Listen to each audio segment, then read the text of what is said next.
comme étant de... Alors, voilà. Donc, pourquoi je suis là aujourd'hui?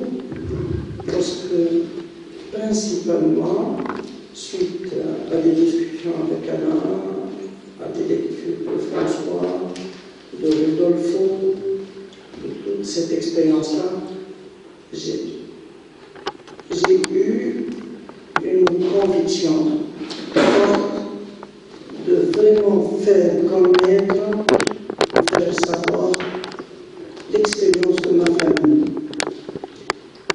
Et ce qui m'a intéressé encore plus, c'est cette causalité du subjectif, c'est-à-dire tenir un point, mais à partir de quelle causalité?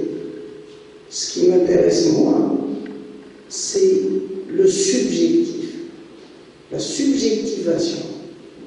Comment ma famille a subjectivé, pas un point seulement, mais plusieurs points.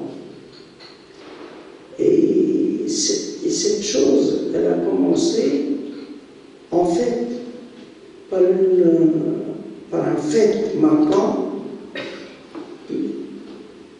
et qui a entraîné une phrase marquante. Et cette phrase, personnellement, c'est pourquoi je veux être très dans la subjectivité, cette phrase m'a franchement percuté, franchement traversé. Et cette phrase, elle est de mon père. Alors, quel est le fait marquant?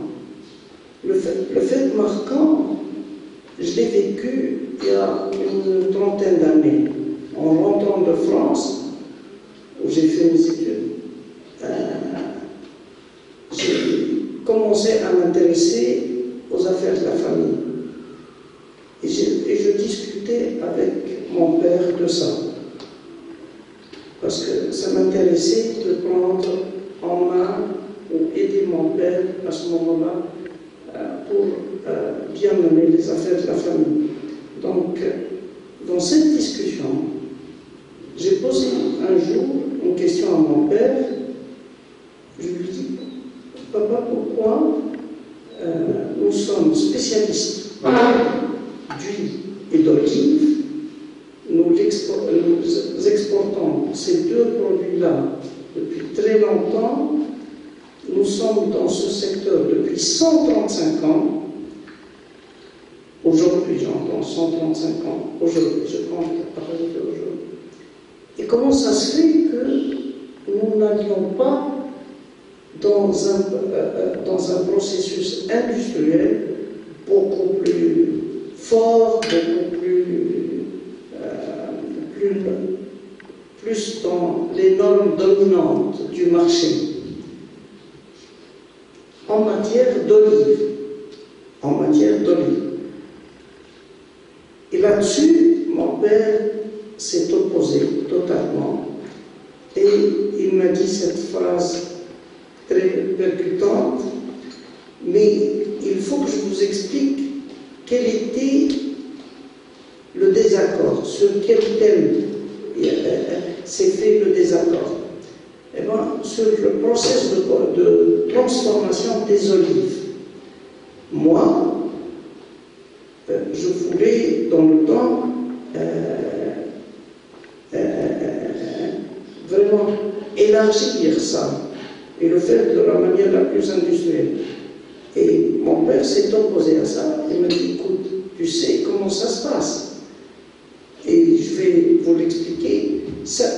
Avez-vous une idée de comment sont faites les olives que vous achetez, les olives de table? Avez-vous une idée? Oui. Comment? Je sais que c'est pas mal.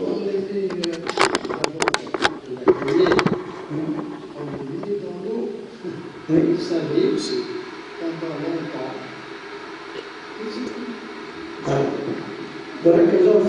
Merci. Et bien ça, c'est le process ancestral. Et pour nous, berbères, c'est les berbères qui le pratiquaient. Parce que les berbères, les tribus berbères ont Tunisie, pratiqué ce process depuis des milliers d'années. Ça, c'est le process le plus simple au monde. Mais savez-vous qu'aujourd'hui, 99,99% des olives qui sont vendues dans le monde sont faites avec de la soude caustique et du gluconate de fer. La soude caustique, c'est avec quoi on débouche les lavabos et les toilettes.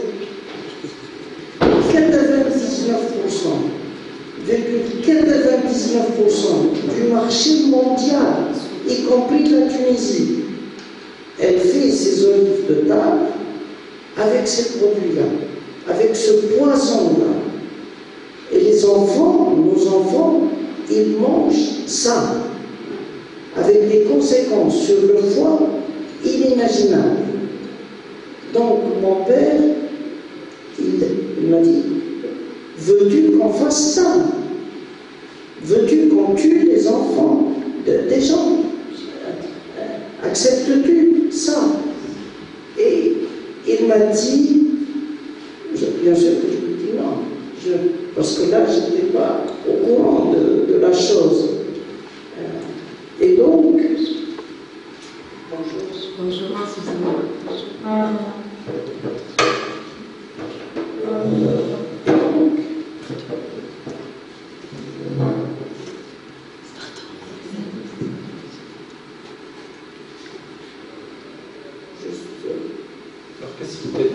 Alors, qu'est-ce qu'il m'a dit? Il m'a dit, Asma Ouiti, je le dis en arabe, puis après, parce que je cherchais la traduction précise. Il dit, Asma Ouiti, ما جعلت الموائد للعلف ما جعلت الموائد للعلف بل جعلت الموائد للشرف.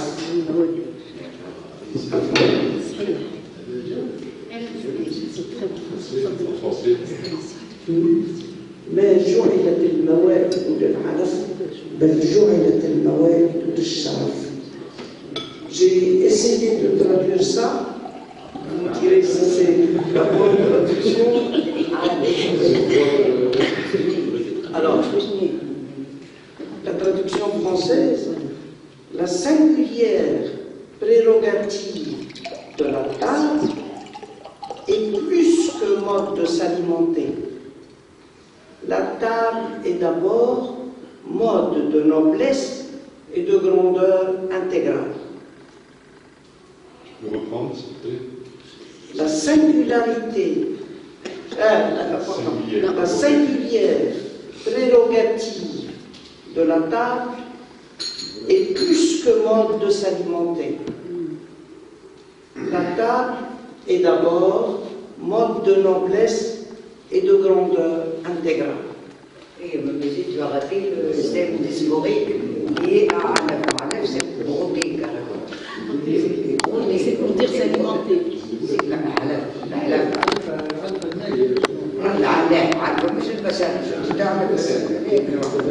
la façon de dire, c'est pour dire s'alimenter. en traduisant comme ça, c'est le cours du rat, l'essentiel du panier sémantique. On en discutera.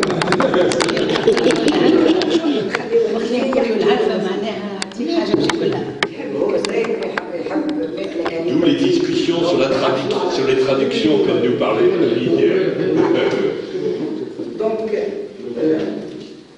À table, on ne groupe pas, on mange, on s'alimente. C'est ce que Mais nous, c'est à l'honneur. Continue, c'est la convivialité. je redis la phrase en arabe pour que ça soit clair pour tout le monde. ما جعلت الموائد للعلف بل جعلت للشرف. Elle est claire, je pense. Et nous avons des spécialistes ici.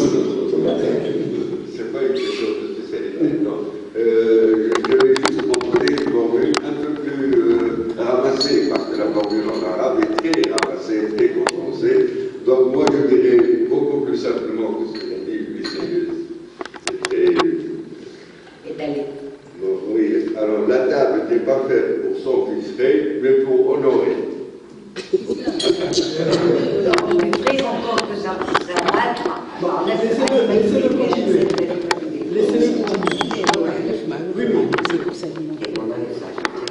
Donc, mais avant qu'on aille plus en profondeur sur cette question-là, j'ai voulu que vous compreniez comment les olives sont nocives, les olives que le marché vend, qui sont disponibles sur tous les marchés. Alors, vous avez une olive, un noyau au milieu.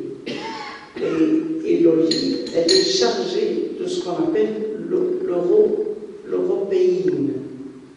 L'européine, qui a un goût amer. D'accord? Mais l'européine est à la base des polyphénols. Donc c'est une très grande richesse, c'est la plus grande richesse des olives. C'est de contenir une forte dose de polyphénol. Donc cette européine-là, on doit l'extraire d'une certaine manière pour diminuer l'amertume. C'est pourquoi la méthode traditionnelle de mettre les olives dans de l'eau et du sel aide à atténuer l'amertume. D'accord? Mais à atténuer l'amertume sur 9 mois, 10 mois à peu près. Ça demande un temps long pour arriver à un bon résultat. Qu'a fait l'industrie? Elle a inventé une méthode qui se fait instantanément. Comment? Par de la soude caustique. On fait baigner les olives dans de la soude caustique. Que va faire la soude caustique? Elle va imbiber l'olive, elle va rentrer dans l'olive petit à petit, et elle va éliminer l'oléo-européine, ce qu'on appelle l'oléo-européine. Elle va aller dans la chair de l'olive, jusqu'à buter sur le noyau.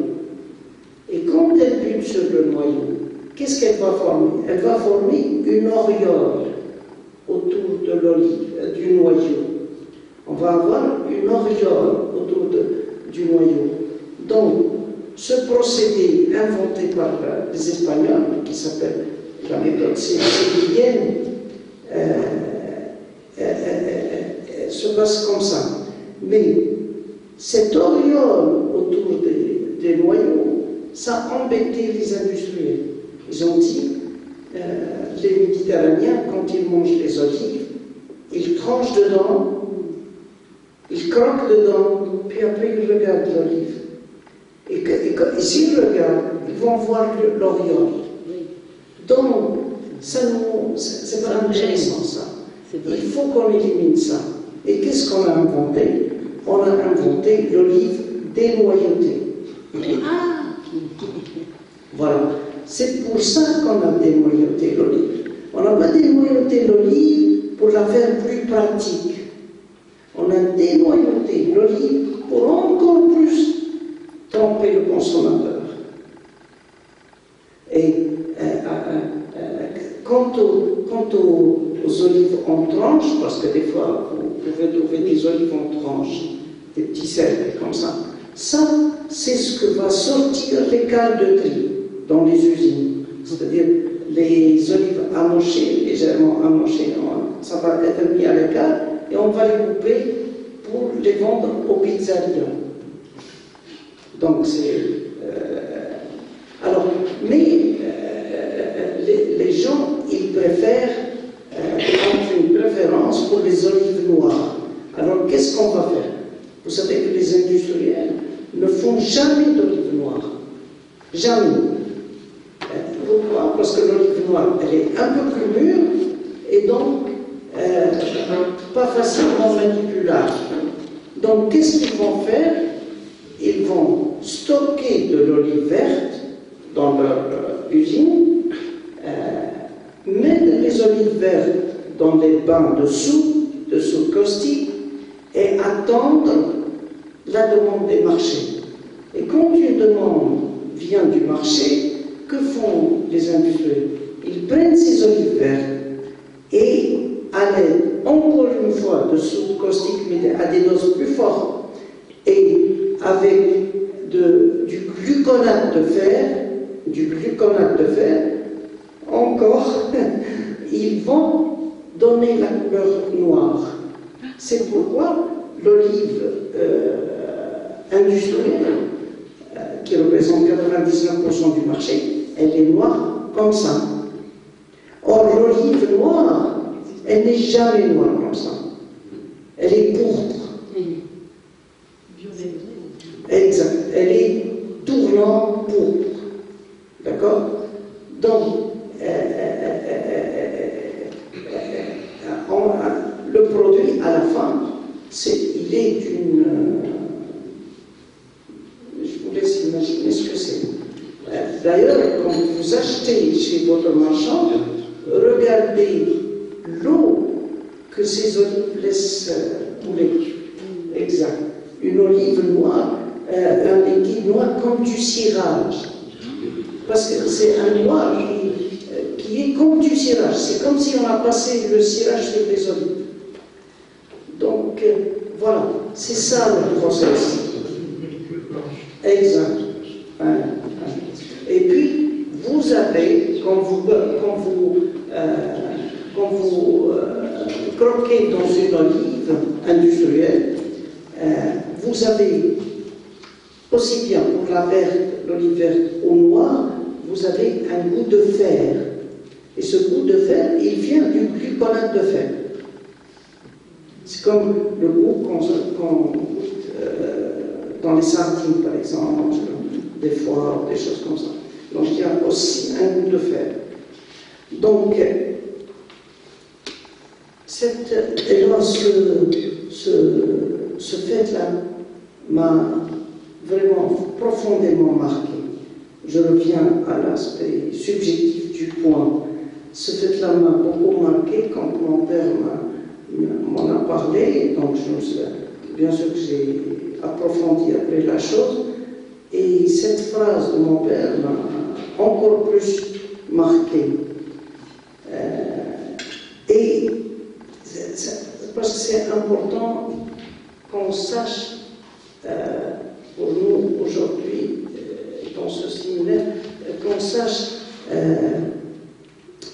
quels sont les ressorts du point, quelle est la causalité des points. Et là, la causalité et le ressort des points, c'est des expériences comme ça, subjectives. Et nous devons faire très attention à ce que nous vivons. Parce que hier, on a dit le mot voir. Moi, j'estime, en vivant cette expérience, j'estime avoir vu. Il n'est pas évident de voir. J'aurais pu passer à côté. Mais non, j'ai vu. Là, j'ai vu. Et je pense qu'il est important d'avoir vu. Parce que rien ne peut se faire. Nous ne pouvons pas réfléchir sans avoir vu. Et nous ne pouvons pas décider sans avoir réfléchi et sans avoir vu. Parce que chez nous, c'est très classique à ce qu'on décide sans avoir réfléchi et surtout sans avoir vu. C'est vraiment la catastrophe. Et je ne veux pas perdre le fil, mais juste, je vous dis un truc que j'ai écrit il y a plusieurs années. Pour moi, le sous-développement, parce que il y a des gens qui croient, la majorité des gens croient que le sous-développement, finalement, c'est la paresse. Les peuples sous-développés, c'est des peuples paresseux. Eh bien non. Eh bien non. Les peuples sous-développés ne sont pas sous-développés parce qu'ils sont paresseux, non, parce qu'ils sont suractifs. Ils sont suractifs. Ils agissent avant même de réfléchir. Ils agissent avant même d'avoir vu.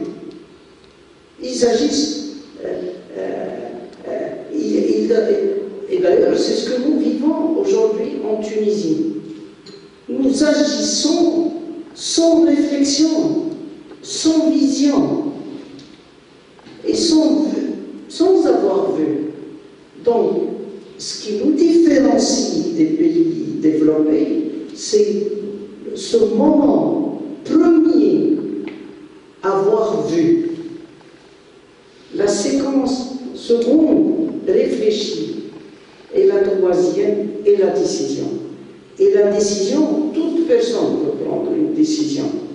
Mais la hâte de la décision, aller vite dans la décision, c'est ça ce qui est différencié entre un bon décideur et un mauvais décideur. La hâte d'y aller. Et la hâte d'y aller est au cœur du point. Parce qu'il ne s'agit pas de se perdre dans nos indécisions. Merci. Vous voyez, la hâte de décider est très importante quant à la question des points. Donc, ça c'est le process des pays sous-développés. Le process dans les pays développés, comment ça se passe? Eh bien, la première séquence est de privilégier le fait de voir et de réfléchir. Mais comment ça se passe dans les pays sous-développés? C'est qu'on privilégie avant l'action, parce que dans les pays sous-développés, on va prioriser l'action, puis après la réflexion. Et généralement, après avoir priorisé la réflexion et la réflexion qui va venir après dans les pays sous-développés, ce n'est pas une réflexion, c'est des bilans d'échecs. Bien sûr, si on va agir sans avoir réfléchi, qu'est-ce qu'on aura au bout de la chaîne? On va avoir un échec. Et les réunions qu'on fait donnent l'impression qu'on réfléchit, mais en fait, c'est des bilans d'échecs. Alors que dans les pays développés, la réflexion est première. Et cette réflexion, il y a un autre livre que j'adore. C'est bien à propos maintenant, c'est la table. Dans les pays développés, ils ont compris ce que c'est la table. La table autour de laquelle on doit se réunir. Avant de faire quoi que ce soit, il y a la table et des chaises, point à la ligne. Et pour les Américains, un crayon, une gomme, pour réfléchir. C'est ça ce qui est promis.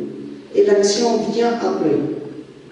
Donc, notre process, il est inversé. D'accord? Donc, ça, c'est immensément important. Et c'est pourquoi les réunions à la fin d'un process d'un pays développé, les réunions sont réellement des réunions qui vont améliorer le process. Pas de bilan d'échec, mais des réunions qui vont encore plus l'améliorer. Donc, ça sur l'idée de la réflexion. Donc, revenons à notre livre.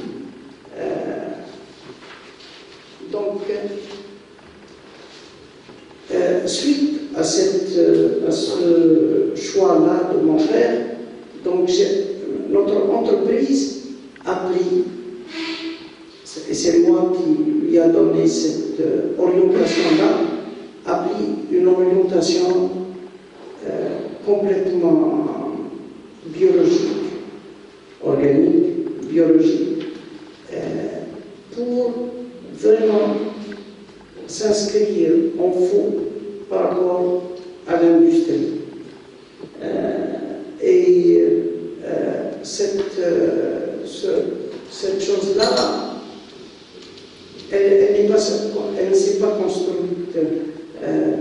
comme ça facilement. Et là, encore un élément de subjectivité très important, c'est comment la chose s'est faite dans la famille. Eh bien, nous sommes une famille de 11 personnes, 11 enfants, filles et garçons, 11 enfants. Mon père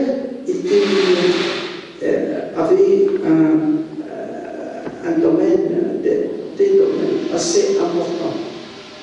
Et avant sa mort, il était en très bonne forme, très bonne forme.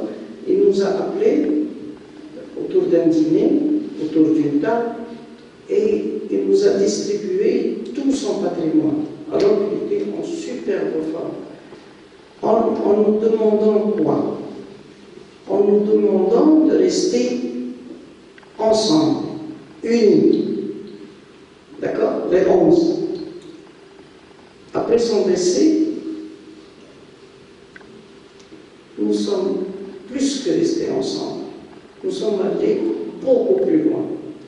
Et tous les 11 avons décidé de fonder une société, qui est la société actuelle, qui va gérer tous nos biens, tous nos héritages de mon père, de ce qu'on a hérité de mon père. Et on l'a mis dans le cadre d'une société, la société actuelle. Et on a démarré une activité dans l'agroalimentaire autour de l'olive, autour de l'huile, et bien sûr, on a développé une très très large gamme agroalimentaire à partir de nos domaines. C'est-à-dire que nous produisons tout dans nos fermes, et tout ce qui est produit va à une usine sur notre domaine et est transformé et exporté dans le monde entier. On est dans 25 pays dans le monde. On est sur tout le territoire américain, par exemple, aujourd'hui. Et ça, on l'a fait avec un accord, une adhérence des 11 personnes. Comme quoi le point, il est subjectif, mais il est aussi collectif.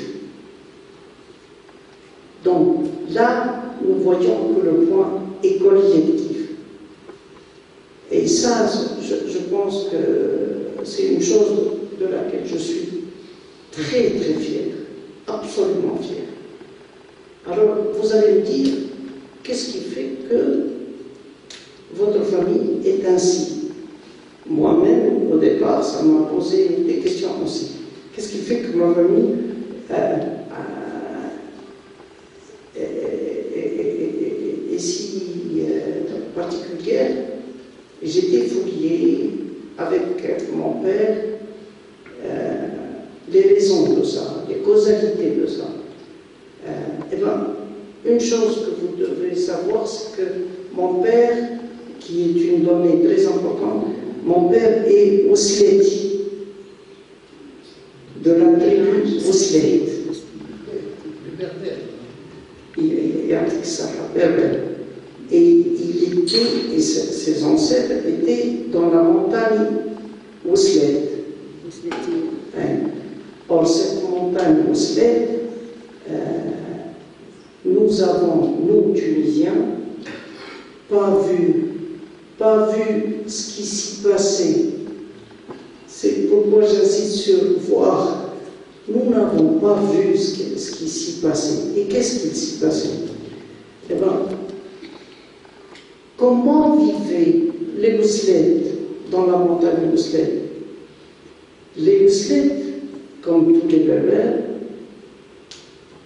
et là leur point,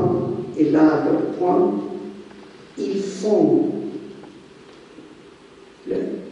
un pas de côté par rapport à toutes les tribus, par rapport au Hmem, au Hayar, au Freshish, et ainsi de suite. Ils ont fait un pas de côté. Et c'est quoi ce pas de côté? C'est qu'ils ont décidé, c'est une chose qui introduit la question du courage. dans le point. Je le dis pour ne pas perdre le fil. Alors, qu'est-ce qu'ils ont fait, les Ouzlés? Ils ont fait un pas de côté par rapport à toutes les autres tribus qui existaient en Tunisie. Ce pas de côté, c'est qu'ils ont décidé de ne jamais habiter les plaines, les terres faciles. Et quel était leur choix? C'est d'habiter la crête des montagnes. La crête des montagnes, oui. Ils ont construit leur existence sur la crête des montagnes. Et ce qui obsédait les Ouzlés, c'est ce geste-là.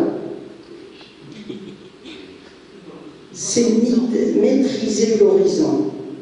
C'est voir loin et maîtriser l'horizon. Si ce n'est pas ça, la stratégie, ça ne peut pas être autre chose. Donc, les Ouzlés, papa était des tribus Ouzlés. Et qu'est-ce qu'il m'a dit? Il m'a dit, écoute, tu sais comment nos ancêtres vivaient? Ils vivaient sur la caillasse, carrément sur la pierre. Je lui dis, papa, comment on voit? Ils vivaient sans terre. Il m'a dit, leur terre, il l'a créée de toutes pièces. Il l'a créée de toutes pièces. Alors je lui demandais comment vos ancêtres créaient la terre de toutes pièces. Et voilà un point. Voilà un point. C'est carrément un coup de poing. Comment ils créaient leur terre? Alors il m'a dit, voilà, quand l'enfant naît,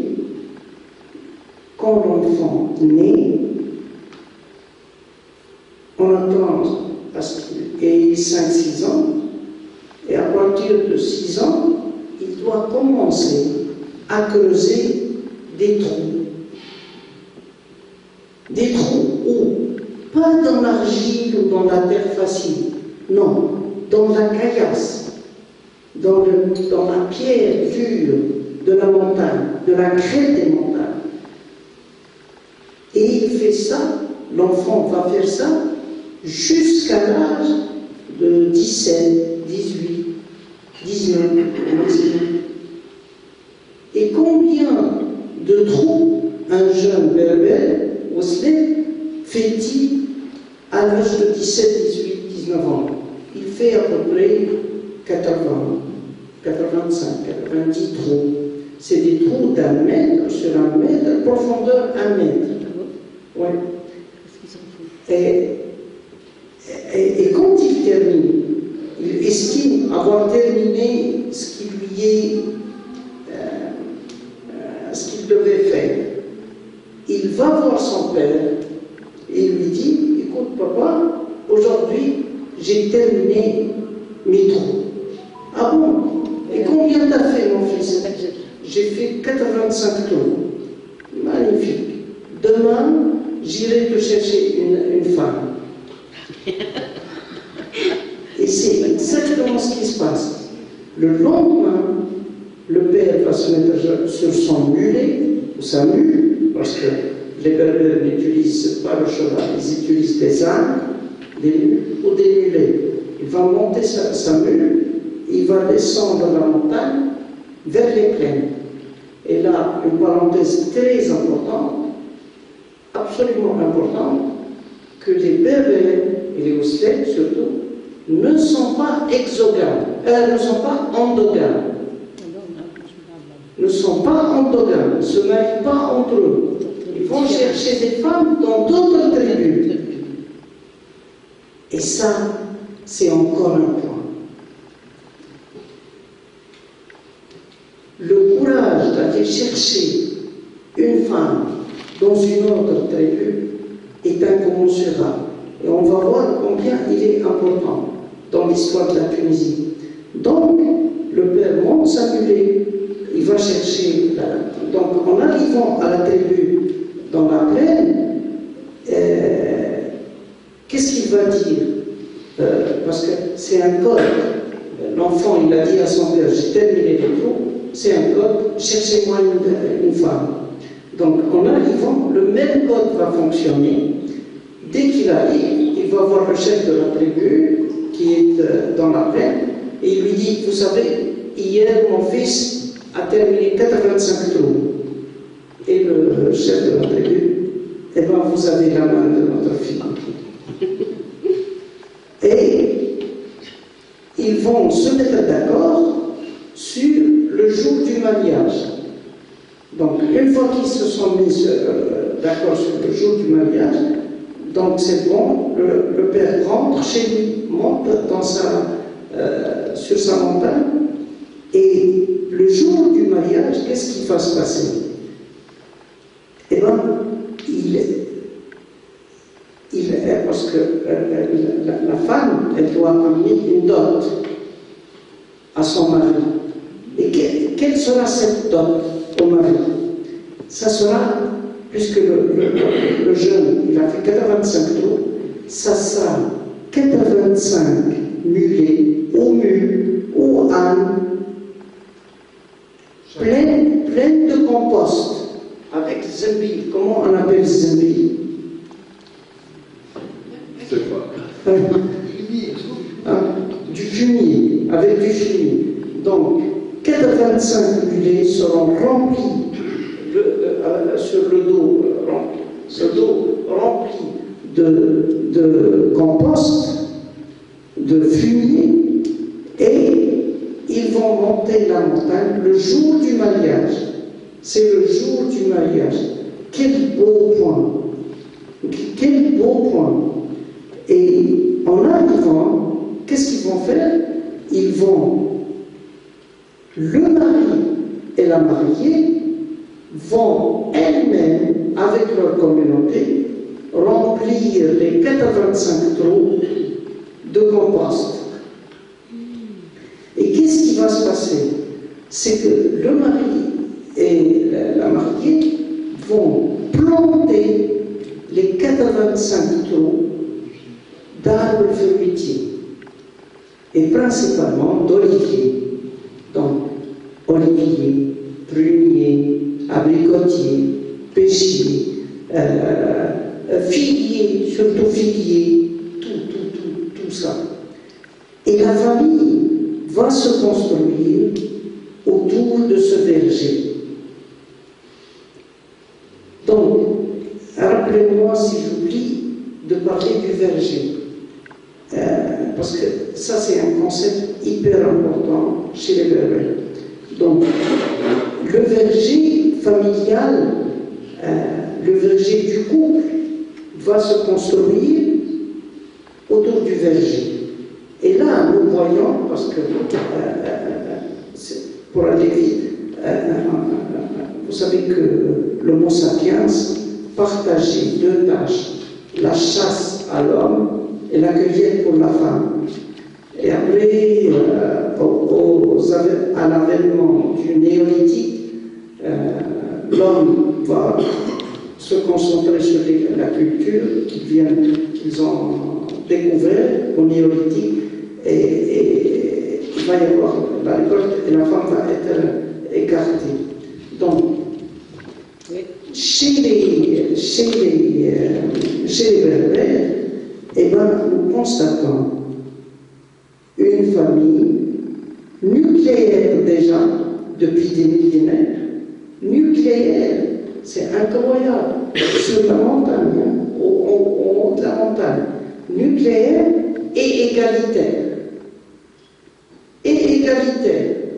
Parce que la famille tunisienne, pour une partie, c'est une famille dans la structure familiale traditionnelle. Pour une partie, c'est une famille nucléaire égalitaire, mais une bonne partie de la Tunisie, elle est dans une famille pas nucléaire, pas égalitaire, où la femme est complètement écartée. Dominée. Et cette partie, c'est pourquoi hier j'insistais, ou avant-hier j'insistais sur l'idée de l'orage des Hilaliens. C'est des zones qui ont été occupées par les Hilaliens. Et d'où les Berbères ont été repoussés. Et bien dans ces régions-là, c'est une famille communautaire. Et qu'est-ce qu'une famille communautaire? C'est une famille où la patrilinéarité est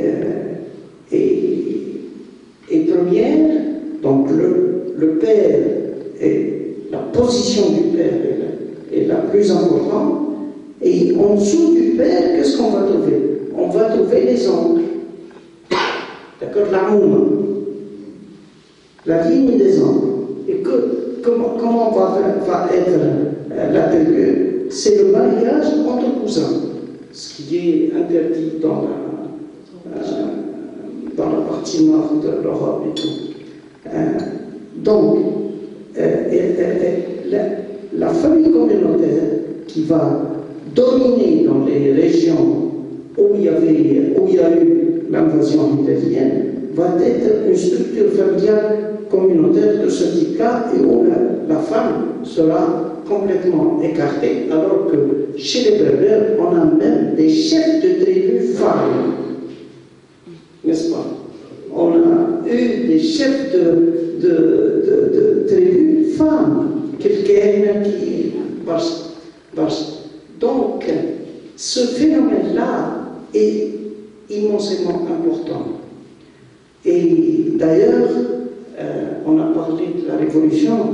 Ce phénomène-là, c'est ce qui a joué durant la Révolution. Parce que la Révolution a été faite par qui? Par ces zones-là, par les zones communautaires. Pourquoi? Parce qu'ils ont accédé en retard. Donc la Révolution, ce n'est pas une révolution. La vraie révolution, c'est la révolution de Bourguiba et du CSP, du statut personnel, du statut personnel.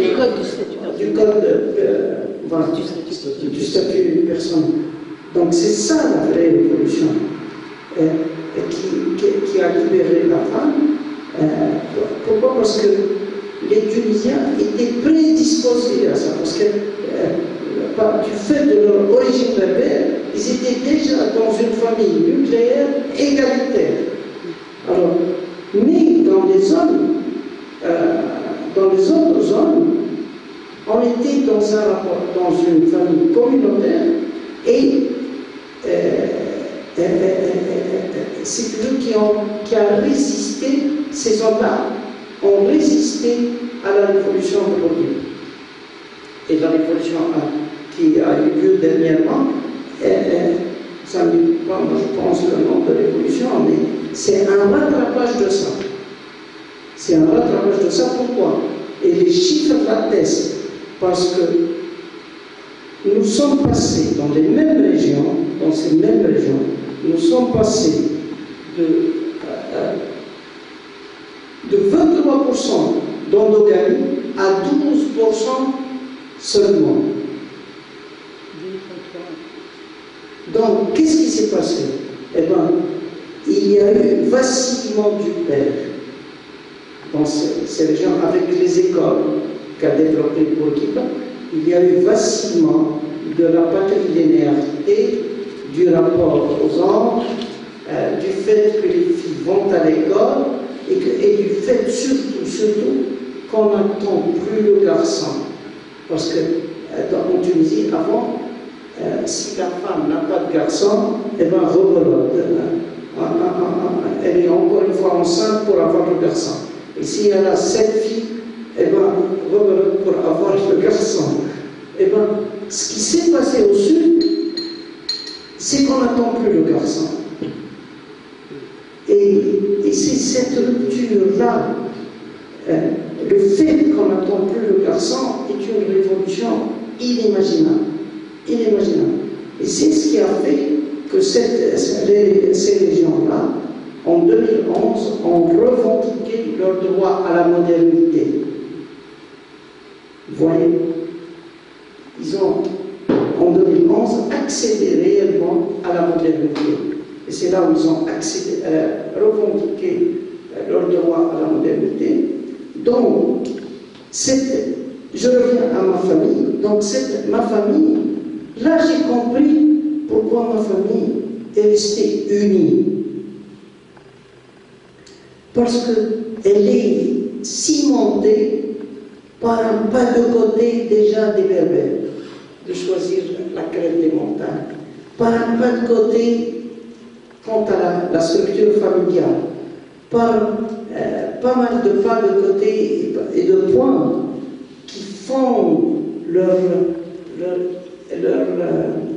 être, d'accord? Et donc, toute la famille, je reviens à la famille, donc toute la famille était d'accord. Alors, pour rester unis. Alors, rester unis, pourquoi faire? Eh bien, la famille l'a dit, nous allons rester unis. Et on avait de très belles tables comme ça, on faisait des réunions, chose que les familles tunisiennes sont en train de perdre, ces réunions familiales et ces entours de la table, c'est très important. Donc on faisait des réunions et de quoi on discutait. On a mis... Mixte. Hein? Les femmes mixtes. Mixte, madame, mixte. On ne se posait même pas la question. Et c'est ça ma fierté en tant que Tunisien et berbère, d'origine berbère. C'est ça, cette égalité.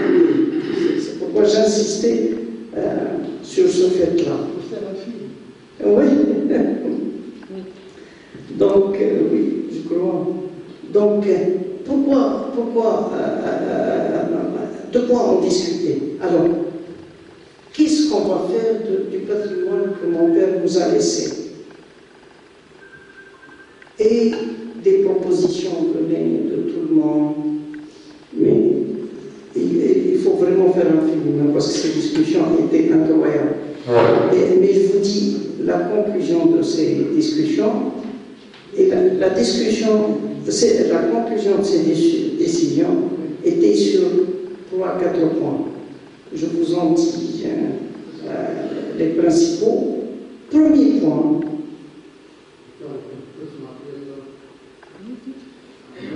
ne jamais faire le marché local, vendre sur le marché local, jamais. Pourquoi? Parce que c'est notre montée en montagne. Cette montée en montagne ne les a jamais quittés. Jamais faire le marché local. Le marché local, c'est comme si on était installé dans les plaines faciles, les terres faciles. Nous devons créer notre sol. Et la première décision, jamais le marché local. Alors quel marché? Le marché international et les marchés les plus difficiles. C'est comme ça qu'on a commencé par le marché américain. Et je partais aux États-Unis avec quelques-unes de mes sœurs, ma femme, et surtout mes sœurs. Et qu'est-ce qu'on faisait? On faisait les écoles de cuisine américaines, du nord au sud, de l'est à l'ouest. Pour faire quoi? Pour faire connaître la cuisine berbère tunisienne. Pas pour faire connaître c'est quoi le gâteau que tu aimes, que ta mère te fait? Pas pour faire connaître les brownies, mais pour faire connaître le mlewi. Le mlewi ou la mlewi. Qu'est-ce que c'est pour le hamsa? Et je vous raconterai ce qui s'est passé pour la hamsa. Ou la sida, toute la cuisine berbère, ou le nourrier et ainsi de suite. Donc je partais avec mes soeurs et ma femme, et on faisait le tour des écoles de cuisine pour leur apprendre la cuisine berbère tunisienne. Donc, premier point, jamais faire le marché local.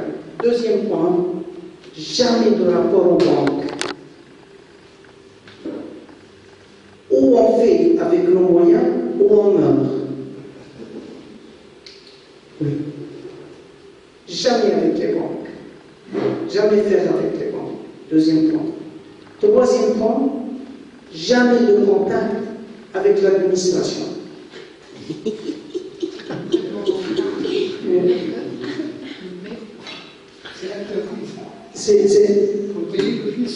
Oui, non, comme je dis, nous sommes plus que citoyens.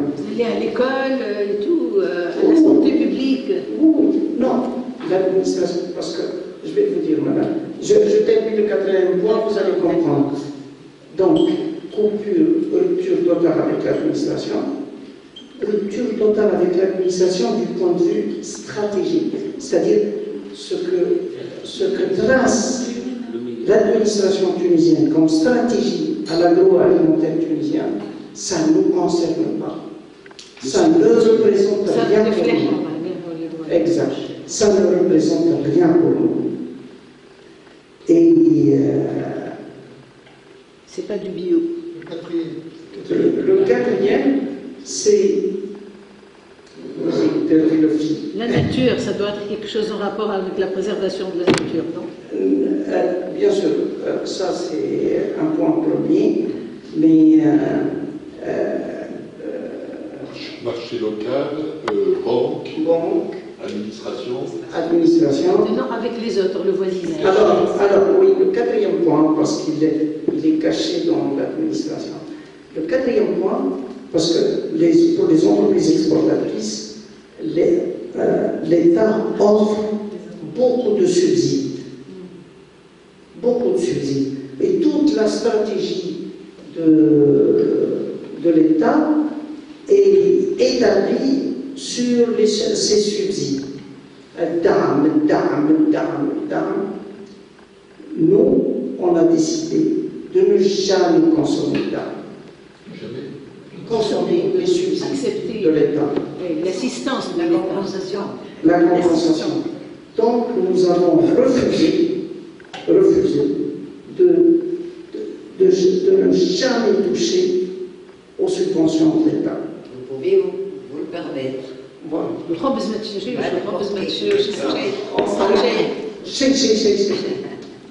Donc, mais c'est toute une famille. Ce n'est pas la décision d'une personne. Hein? C'est ça. C'est pour ça que j'ai... Si on veut avoir un peu de discussion, il faut que tu... Ah, oui, il faut... ok. Donc, je vais aller vite. Donc, voilà. Les 4 points constituent des points, en fait. Donc, et c'est comme ça que le Conseil, comme nous sommes aujourd'hui, bien présents dans le monde, et bien présents avec une image de la Tunisie des plus hautes. Et d'ailleurs, je vous invite, s'il vous plaît, mais faites-le, franchement, faites-le, parce que moi, si j'ai pris la décision de parler ici de ma famille, c'est pour que ça fasse tache d'huile. Il faut que ça fasse maintenant tache d'huile. C'est quelle société, on peut savoir? Voilà, et j'ai fait ça. Vous allez voir comment, sur cette carte,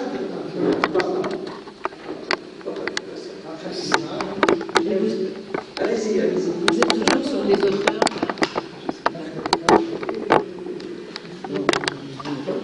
Donc, vous allez voir sur cette carte pourquoi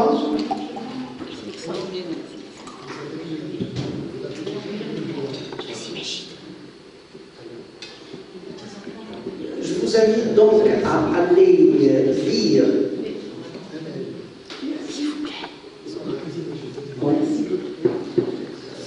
Je vous invite donc à aller lire et voir, je répète toujours, notre site web, et qu'est-ce qu'on dit, et notre Instagram surtout, où on développe une cuisine berbère jamais faite en Tunisie. D'accord? Donc c'est très important. Et comme vous voyez sur la carte, vous voyez l'olive. Donc, tout a démarré de l'olive. D'accord? Donc, où est-ce qu'on est arrivé? Ce que je propose, Oui. Juste, je termine là. Oui.